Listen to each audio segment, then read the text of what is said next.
Hey everyone, Matt from soundrolling.com and back answering more questions. Wanted to cover rushes, using rushes on other projects from different projects, if that makes sense, and just how my kind of backup process is going and why I do backup.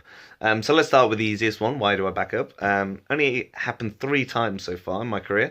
But 6, 9 months later, hard drives fail, all that kind of stuff. Do you have a backup of X, Y, and Z? So it's definitely come in useful. In terms of then when I back up, I'm recording generally to SD and CF card.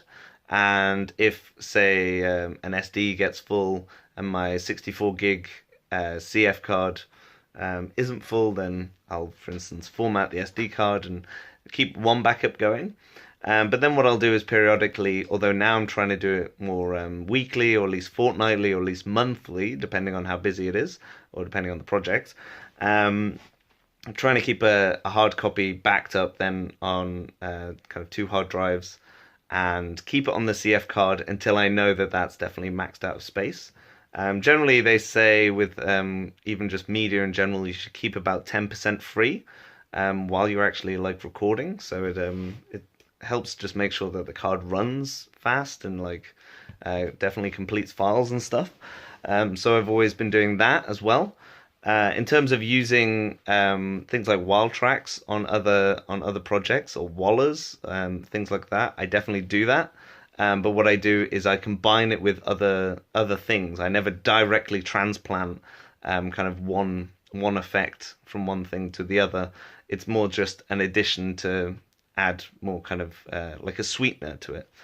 So like if I've recorded a supercar, won't necessarily just directly transplant the supercar. I'll be kind of creating my own sound effect and just using that as kind of a little bit of extra ingredients in the kind of recipe. So I think that's very important as well because there's so many people that are just blatantly just kind of taking effects and just splatting them straight on. But if you want a really, really handcrafted kind of sound design, then obviously making everything original means that you're going to mix things up in a kind of different way. So just keep that in mind, I guess, when you're doing that with other projects, and it makes sure that you're kind of not really crossing any copyright infringements. Obviously, I don't use actors talking, but general Waller, just from extras, that kind of thing, is always very useful. And any kind of sea, the ocean, that kind of stuff is always good, especially when you know you've recorded it yourself. So hopefully that answers the questions in terms of just backing up rushes and things like that. I'd probably say as well that I would first just dump the card on, and I'd name the CF or the SD card with whatever the date is of the latest recording. And often I'll have various projects within that. And then I'll go back through periodically as well and just kind of put all those projects in kind of name order so then I can kind of easily search them. I do after definitely a couple of years if there's just, for instance, a project that is just interviews. There's nothing really interesting, and it's definitely been like I know that the thing's been completed and people can see it.